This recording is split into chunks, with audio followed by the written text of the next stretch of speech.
Hey, what's up YouTube? It's Rico, CEO of Sourcefine Asia, Sourcefine Asia manufacturing consulting company and the host of the Sourcefine Asia vlog, co-host of the Made in China podcast. And I am back in Hong Kong, back with another one. I'm sitting here with Alan Scanlan. If you haven't watched the first video we did about his dad's journey into China, building an 8-figure family dynasty, you need to check that out before you see this. This video is about building connections in Hong Kong. So it's extremely important when you come to China or Hong Kong in general to be able to build connections. But I think Hong Kong is one of those places where you meet some of the most successful people in such a small space, and you have to know the tools and tips to make those connections in order to do business effectively around the world, not just in Hong Kong and China. So enjoy the video. And we went on a couple tangents here and there, but I think everything was very relevant with regards to business in China and the kind of content we talk about. So enjoy.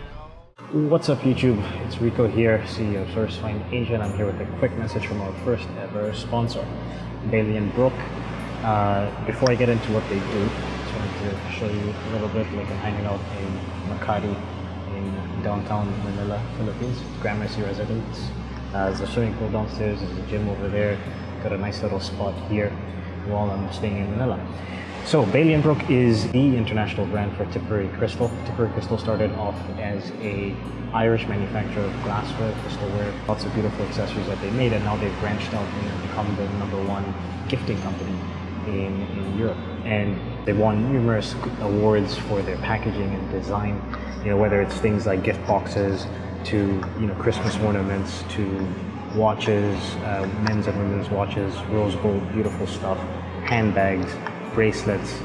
They do a lot of different things. So we will probably have a promo for you, a little discount for the SFA YouTube viewers and the listeners in the Made in China podcast.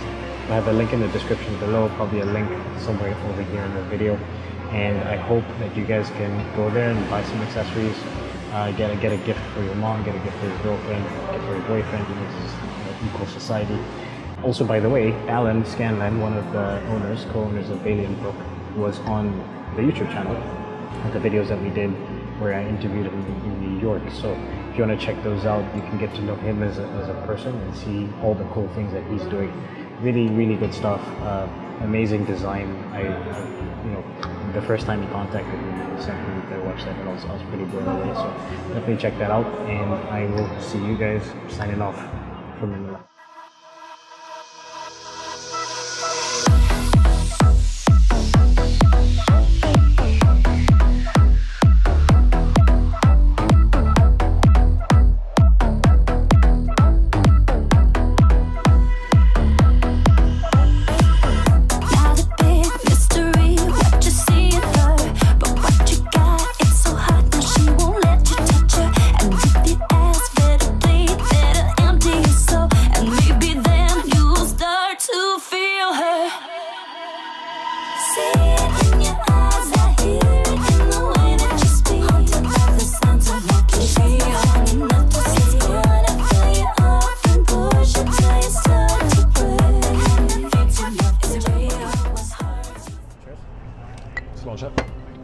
It's the Irish for cheers, by the way. What do you say? Sláinte. Sláinte? Yeah. I heard it before, I just forgot. I think I was probably drunk at the time when I heard it in the past. So again, we're another video, and we're hanging out on, the rooftop of the Pullman... Skybar. Skybar Pullman Hotel. Yeah. But some people said Park Lane Hotel. Was that the old name? Park Lane, Pullman Hotel, Skybar, just throwing as many names as possible. Yeah. It's very complicated. Yeah. Sounds like why?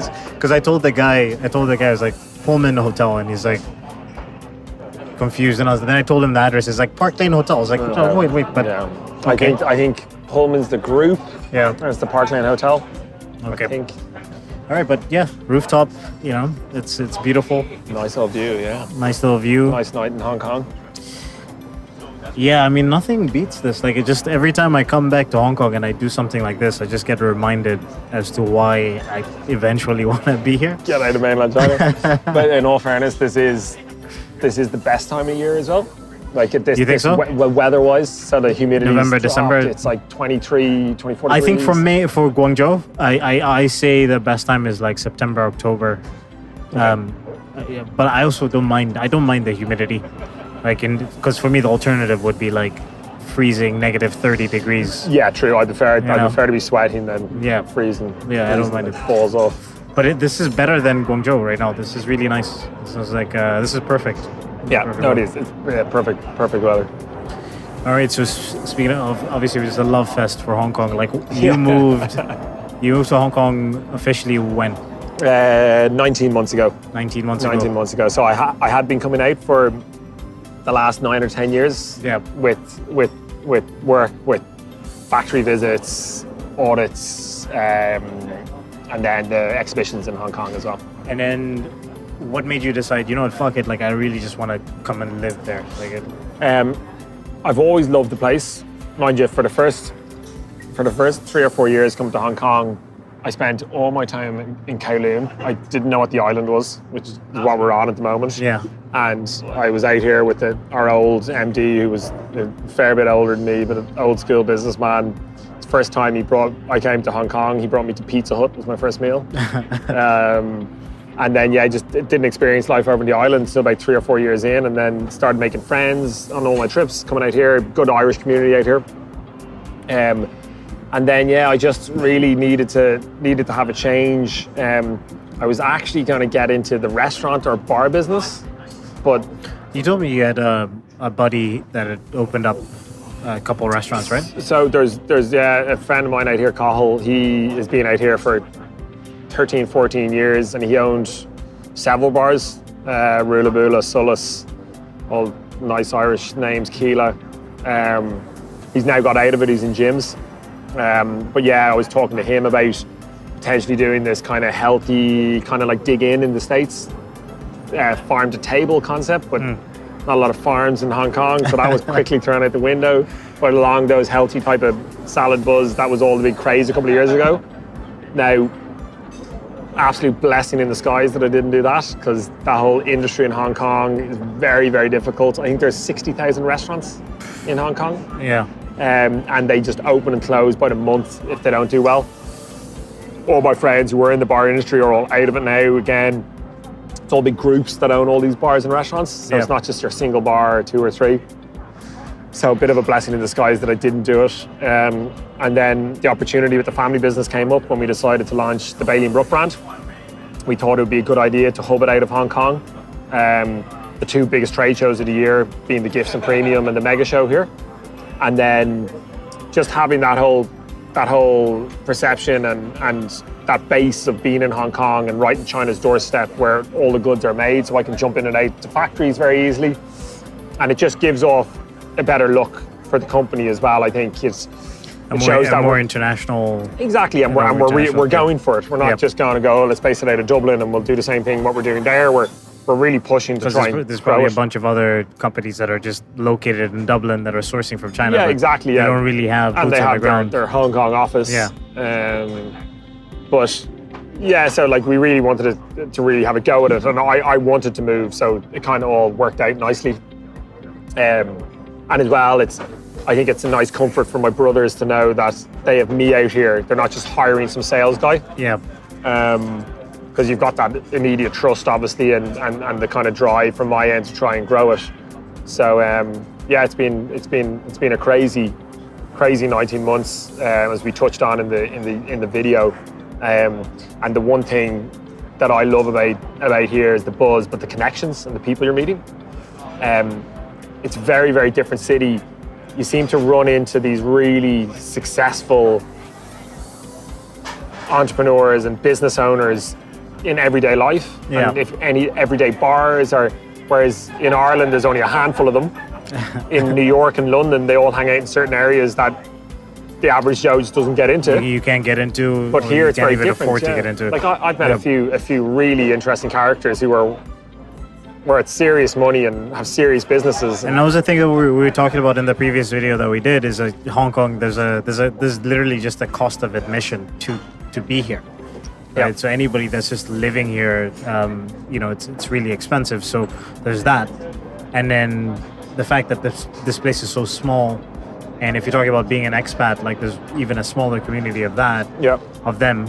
So then people are just more open to meeting other expats and seeing what you're up to. The expat community really looks out for each other. Yeah. So when you get here, everyone helps you because someone helped them. Yeah. Whereas if I was back home and it was a Monday or Tuesday night and someone rang me and said, will you look after friends of mine that are coming to Dublin, Yeah. I'd hang up the phone.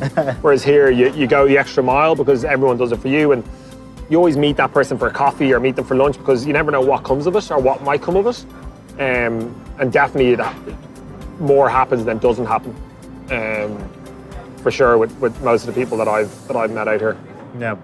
So talk to me about, okay, so you were coming to China, Hong Kong for a while. Yeah. You're making those connections. Now that you've been here full time for 19 months, like, were you actively going to meetups, or was it more so through your social circle you're meeting, these interesting characters? So like networking or just... Were you actually going to networking events? I've been to a few networking events. So I've just recently now got plugged into Invest Hong Kong. Yeah. Which has been good, and again... So by the way, Invest HK is it's government funded, right? Yeah. It's government funded, it's free. So if you're thinking about registering a Hong Kong company, or you have a Hong Kong company, you can go there, you can sit down with them, they'll consult with you and tell you how you should structure your business, how the whole thing works. I did that a few times when I first started working on Source Plan Asia with Mike, and they helped me with understanding our accounting and all that stuff. Yeah. So pretty fantastic service. Really good. Yeah. So I was at a networking event that WeWork and Neat, the bank company did. Yeah. They're banking, we call them a bank? The online bank, Neat Very as good. well. Very good. Fantastic platform, like they're disrupting banking in Hong Kong. That's a whole other conversation, Yeah. but basically it's extremely difficult to open up a business bank account in Hong Kong these days.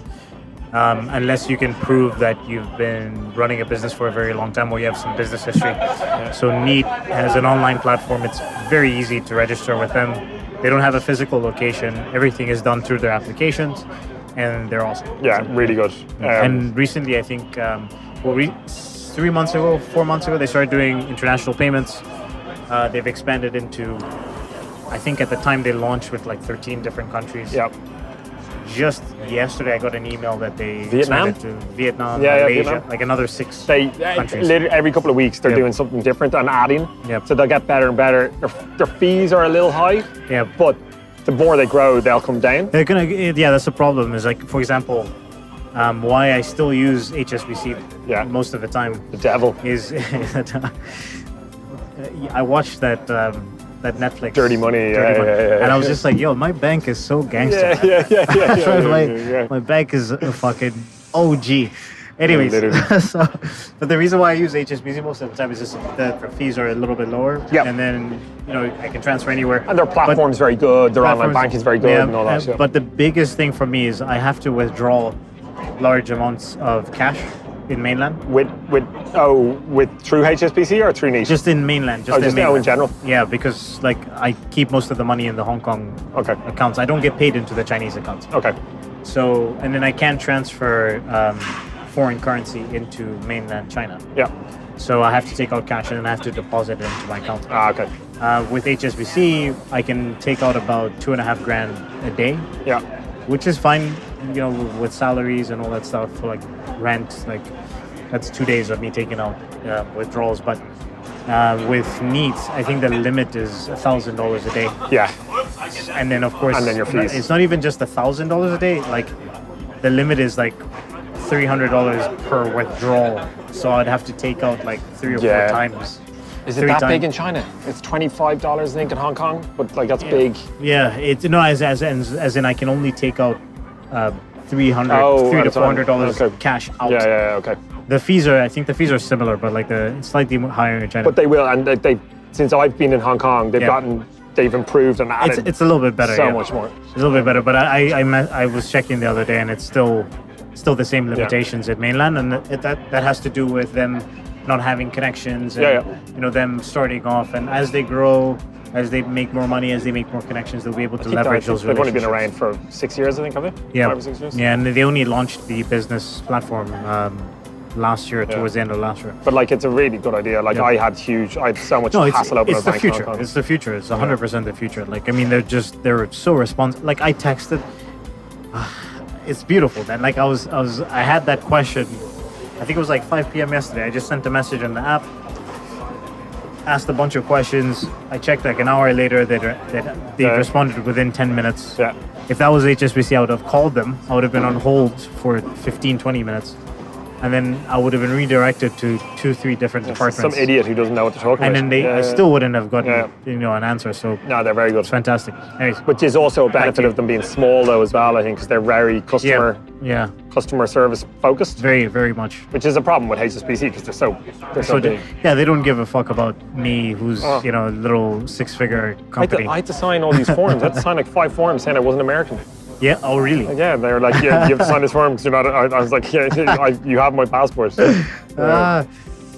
Weird. I think our account's only open because I'm not American. Like, if it was just Mike, I think it would have been shut down. Yeah, seriously.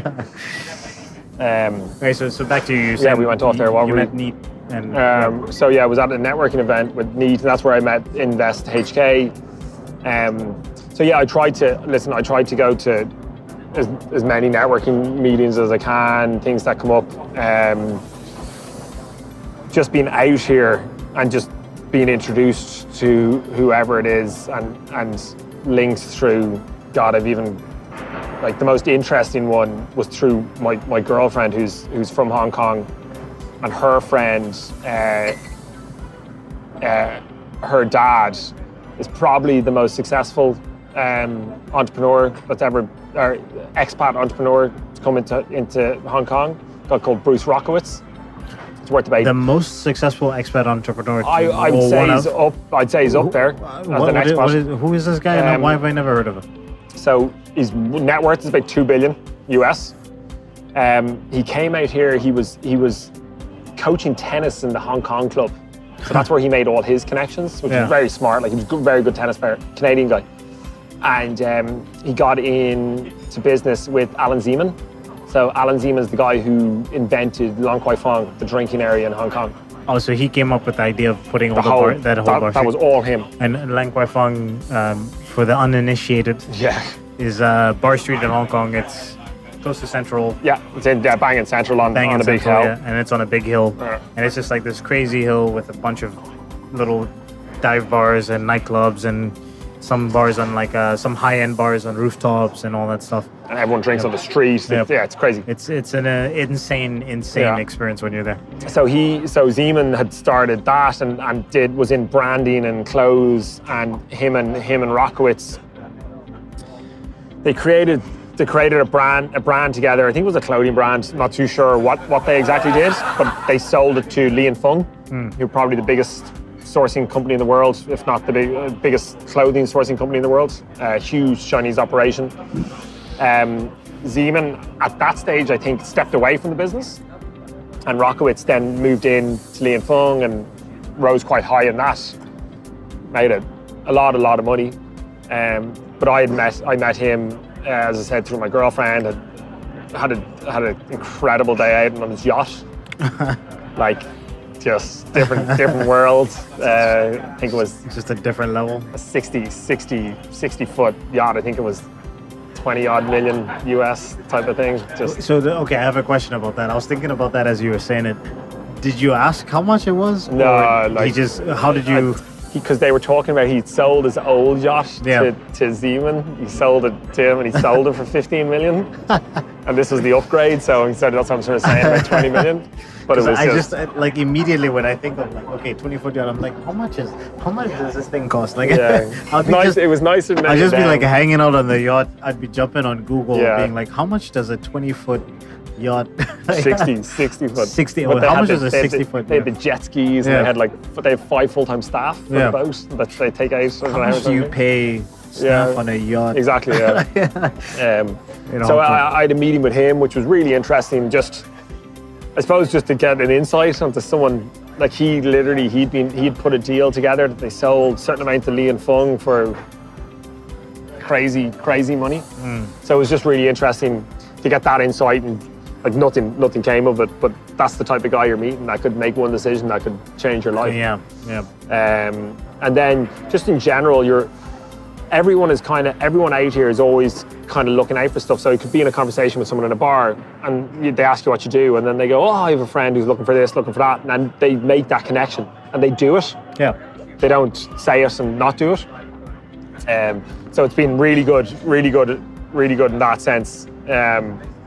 And it's just always building that network, I think, and getting out there and getting the word out there what you're doing. And so I guess if I'm somebody who's watching this and I'm like thinking about moving to Hong Kong, or maybe I want to be in Shenzhen because it's cheaper, and I'm gonna spend a couple weekends a month or whatever in Hong Kong, what would be your recommendation on how to make connections in Hong Kong? How to make connections? Yeah. Well, it depends on what industry. Do you think the networking thing is? I think most of the people watching this are going to be e-commerce sellers. So I think the kind of people they want to meet are either people that can help them, expand where they're selling, or market better. It's an interesting one. But in general, they probably also just want to meet people that can give them new business ideas. Yeah. But it's just Hong Kong is very much a banking sector. Yeah. Like 90% of my friends are in that industry. Yeah. I'd be I'd be the only one out of my sort of group of friends out here that was in the product space. That in product space, sourcing and doing his own thing. But then again, the banking guys are the ones who finance the products, right? True. And these are the guys that always have a bit of spare money to these throw guys could potentially be investors for the people that watch these videos. Yeah, no, true. I definitely think if you want to make a run of things, I mean, if I could say I could be doing what you do and move to Guangzhou or Shenzhen and really be in the heart of it. Like, I like Hong Kong and I really like the buzz of Hong Kong, and a bit of an age thing, I suppose, as well. If I was a bit more young, free and single, and I think I might have jumped into mainland China. Yeah, I think so. You needed the Western comforts a little bit? I think, yeah, like, to be honest, yeah. Did you ever think about Chiang Mai, Thailand, or too slow? I don't know. I definitely down the road. I want to go there. Like, I'd never retire in Hong Kong. Too slow. Too slow in Chiang Mai, probably. But that's it. And that's one thing that would kill me. I need to have something on the go all the time and have meetings lined up and knowing that I'm doing something. Alan is one of the few people like myself who I'll send him an email on a Sunday and then he'll reply within 30 minutes. I'm just like, Alan, what are you doing? Yeah. I was like, not a lot. I was like, even for me, I was like, I'm not supposed to be working today. No, I always try to reply to an email within 24 hours, but like, that's even very long for me. Do you actually get the notifications, or are you just constantly checking your email? No. My phone bings. Yeah, I don't get the notifications, but I have scheduled times when I check. I know. I'm a bit anal about it, and my missus is always giving me crap about it. She's like, "What are you doing? Are you working like on the holidays and stuff? Are you working?" I'm like, "No, I'm on Instagram, which is better than working, right?" No, I have this thing because what was the book? I forget the name of the book. I'll remember it later. But basically, the book talked about Good to Great. It's called. Yeah. He talked about having. Well, he was talking specifically about, because it's an older book. He was talking specifically about getting your documents that you get every day to zero. So you have like a pile of documents that you have to read, some stuff that you've done, some stuff that needs to be followed up on, and there's the stuff that you need to read, how to get it to zero every single day. Yep. And then he made like an abridged version where he's talking about email as well, and he's like, it's like having your inbox to zero, right? Inbox to zero. So I try to do that every single day. And one of the tools that they mentioned was, there's applications where you can snooze an email. Okay. So like if I don't reply to all of my emails in the same day, I will snooze them to the next day or Monday or something like that. So my inbox is at zero every day. And then they pop back in? And then they pop back in. Okay, is that on Outlook? Gmail. Okay. But there's apps that you can... See, I move, I have like my December folder. Yeah. And I have Monday, Tuesday, Wednesday, Thursday, Friday. And then I move my emails. Move everything. But then like that's stuff, my replies go into that. But I do keep my inbox to zero. It's something that I need to get better at, because I do now, I turn off my notifications at 9 p.m. because I'd be watching something on my laptop buzzing, and it would beep, and I'm like, I have to reply to that. If I don't reply my to that, notifications are off the whole day. Yeah. I just schedule the times when I check. Okay. Because like, for example, with WeChat, I get 1,000 messages a day. Yeah. That's one thing that I need to. I've started the sleep mode or whatever it is on a few of them, so I don't get that China Business Cast one that's going off all the time. It's something I suppose that you need to keep an eye on. It. I'm in a bit of a situation now where my missus she's based in New York. Well, she's finishing her master's, so I'm a bit more free. Yeah. And I don't have anything else to worry about or any other concerns Besides work. Work, so I'm sure that will change at some stage. But yeah, listen, as well, I really enjoy doing it, so it doesn't bother me. Yeah. Like I really like working. I really love, like it's what, like we've spoken about Gary Vaynerchuk in the past and stuff, and a lot of stuff that he says really resonates with me. Like with the hustle. Well, just the enjoying what you're doing now. Like moving to Hong Kong is the best thing I've ever done, and I really enjoy living here, and I'm really enjoying this whole process and doing business with you and all that sort of stuff. And then I go, am I going to be happy if I'm living in a penthouse in Hong Kong? Then like it's all this needs and wants. Yeah. And it's just having a bit of perspective on life and. Like, do I need those new Nikes or do I need that new watch? Or like just put that back into your business and keep going and building and doing the next thing. Yeah, and it's like we talk about that, enjoying your work. It's like, this is work right now. We're creating content and putting it out to people, but at the same time, I get to be on a rooftop in Hong Kong. Drinking beers. Having whiskey and beer, looking over this view. Exactly, it's like, exactly. Yeah, I love what I do. Yeah.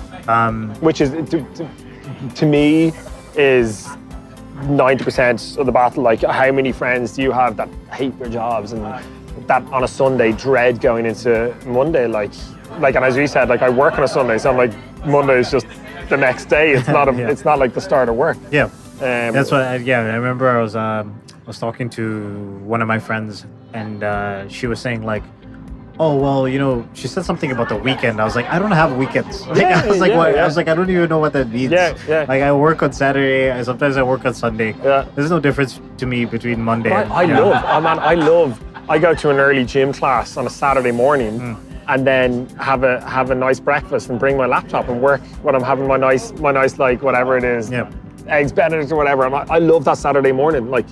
And then you've got like a good day ahead of you. You've done a bit of work, you've done your gym session, and then conversely, it's like, during the week I can also fuck off at 10 o'clock in the morning from Guangzhou to Hong Kong and do whatever because stuff is already being done behind the scenes, and then you make your own schedule. Yeah. Very true. So I guess going back, because we're going on another tangent. Yeah. So you think if let's say somebody's early to mid 20s. Not that much money. You'd probably recommend them spending more time in mainland because I think so. And then sort of doing the weekend trips and stuff like that. I mean, we spoke about this before when you were asking about living in Hong Kong. It's a very expensive place. If I had moved out here in my mid to late 20s, I think I would have lost the run of myself. And I've seen multiple people do it who come out here and drink and party and just have a good time and lose their way and go mad. I think in our industry, like a lot of these people are coming out here to jobs, so they're coming out to Morgan Stanley or they're coming out to HSBC, so they've got jobs lined up and they've got money coming in or they're getting their apartment paid for. Whereas if you're doing what we're doing and you're self-employed and you're trying to make your own thing, and you don't have a guaranteed amount of money coming in every month. Exactly. And I mean, I've got like the nice bit of security with the family business. And I mean, you were working for 9 years prior to that, so exactly. Like you're doing some all savings and exactly. No, you're doing. No, I sold my apartment to come out here and back that. Now, people are going, oh, you're wasting your savings type of thing, but I'm not. I'm using that money to try grow something else. Yeah. Like I'm certainly not buying apartments out here or like putting it into that sort of stuff. But yeah, it's about trying to do something else, and the fact that I'm loving it so much and really enjoying work and really enjoying life, I think that's already paid for it. Yeah, paid for it by itself. Okay, so I think in terms of, for me, I mean, I think the biggest thing for me in terms of making connections in Hong Kong was I joined Intern China And part of being a part of Intern China was that one of the founders, Nick Vermeil, I need to meet this guy. Yeah, you got to meet him. Yeah. Although he's like rarely in Hong Kong these days, he's Okay. all over the world. Like Yeah. he's just like in Tuscany one week, and like in Chiang Mai the next week, and Yeah. in Australia, then some village in Germany. Like He's all over the place. yeah, he's all over the place, living that life. But like him joining Brink or becoming a partner at Brink allowed me to also kind of see a different world Yep. in Hong Kong, the finance sector. But they have this like balance because I think the partners at Brink, one or two of the guys came from the finance sector, another two guys came from the product space. So they kind of brought both worlds in together, and then their focus has been the Internet of Things. So any product that connects to the internet, that's what their focus has been. And seeing those guys, being around those guys, the connections that they make and the people that they've introduced me to has been pretty big. But I think the other thing that you said, which is really important, is just being here.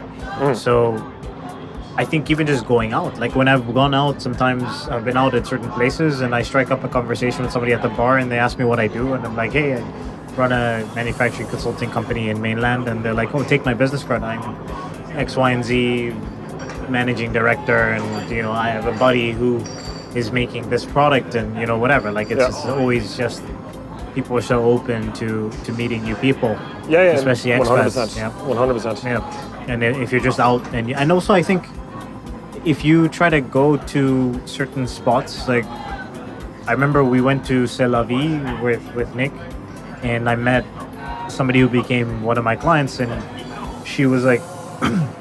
She'd started her own brand in Russia or something like that, and she moved to Hong Kong, and then she was looking for high-end packaging. Okay. And I just happened to meet her at C'est La Vie that day, and they had a table next to us, and struck up a call. Hey, what do you guys do? It was just like trying to chat her up, yeah, no. She was trying to chat me up. But it's like we were saying about earlier on. It's people aren't. There's no bums here. Yeah. There's not. Like everyone's trying to make a go of things, and everyone's driven. Yeah. So you're going to meet those people who are like, and all the people in the finance industry. Like I've one of my best friends out here works for Morgan Stanley, and he's forever at me about what about this idea, what about this idea, what about that idea, because he wants to get away from it. He's making really good money, and he's doing really well, but he knows that if he wants to make serious money and have freedom, he needs to do his own thing. I think freedom is the big thing. Yeah, and he's always like, oh, what about this idea? And he's like, you go do that. And I'm like, I'm busy enough. I'm not trying to make you money and like run your idea for you. So I think a lot of people in that industry always get to a certain stage where they're like, hey, we need to look at doing something else, and we need to put this wad of cash into a concept or an idea. That brings up an interesting question. How do you deal with distractions? So if you're in a place like Hong Kong where one, there's a distraction of the entertainment aspect, right? And I think we've spoken about that before, but the distraction of people like your buddy at Morgan Stanley who's got a million ideas, it's got a little bit of money, he's like, I'll invest with you. Like, how do you deal with, because I'm sure some of those things he's proposed to you have been like, that's interesting, you know what I mean? Like that entrepreneurship curse. Definitely. Yeah. In regards to entertainment, as I said, if I'd moved out here in my 20s, I think it could have ruined me. A bit more mature moving out at 33 or 32. Definitely just got more focused. So like the whole going out thing just kind of, I did enough of it in my 20s. So that just... It just wasn't something I was into anymore. Been there, done that. Yeah, exactly. Hit it fairly hard for the first 2 months when I was out here, but yeah, just again, you're into the realization where you're like running your own thing and running your own business, so you have to be responsibilities. You have to, and you have to be screwed in. Yeah. But again, I think the biggest thing, not the biggest thing, but I think the biggest thing, having clients, and dependencies, right? Like you have clients who are expecting things to be done a certain stage. Yeah. The worst thing is missing deadlines and all that. It's not even having client, like you were saying there about me replying to emails. It's me. Yeah. Like if I miss a deadline or if I don't have something done. Well, it's even beyond I'm saying beyond your own ego. Like even just the aspect of having people depending on you. Because like a client is saying, hey, if I don't get this product out by this stage, I'm gonna miss X sales, or you know what I mean, like just that kind of stuff. And then I think for me as well, having staff, because now I have employees who rely on me to bring in money to the company. Yeah, true. Like my employees are going on vacations and they have plans for the future, and like that's all dependent on money that they're making from the company, And I mean, there's lots of different, like the one thing that we always find, and it's very difficult, more from the staff point of view back home. Yeah. If people working for you, and they're obviously not into it as much as you're into it, or love the business as much as you're loving it, it's always going to be the case. It's I know, always going to be a challenge, but big challenge. Trying to find that person, and I think like Imogen for you, she seems to knock it out of the park all the time at work. Imogen's the machine. The machine, yeah. But it's trying to keep that employee happy, right? Yeah. At certain stages, and into it as much as you're into it. But I mean, with us, with her specifically, like she's, as long as she sees forward momentum, she's happy. She's happy. Okay. As long as she sees that the company's growing, as long as she sees that her growth within the business, not just from a financial standpoint, but from her education standpoint. Yeah. Okay. That's really important, right? And with what we do with the kind of clients that we work with, the new connections that I make with this content and all that stuff, it's the company's constantly growing, and she sees that and she recognizes so she's happy with that. Yeah. I think what's very difficult with mainland specifically is finding people that can see that big picture, see the value of YouTube videos, the value of making connections, the value of me. I told Imogen, I'm gonna go to Hong Kong today and record videos and podcasts with Alan. She gets it. Yeah. Other people would be like, "Oh, you're just gonna go have drinks, and hang out." Like other people wouldn't understand that. It clicks with her, yeah. Yeah, but she gets it. Yeah. And then the other distractions, like with friends asking stuff, I suppose that's just a real deciding if I think the idea is worth running with it or not. Like there's been a few things I've looked into and they haven't panned out. Yeah. But you've got to be careful, because there's always people throwing suggestions or investment opportunities, and you can spend a lot of time chasing. Exactly, yeah. And the way my kind of business is set up, I'm not charging people for my time. It's when things go to order, that's when I make my money. Yeah. So not like you can be working on a project and you might be able to source it, or they might just decide not to do it, or they can't do the order. So it's a bit of a catch-22, I suppose.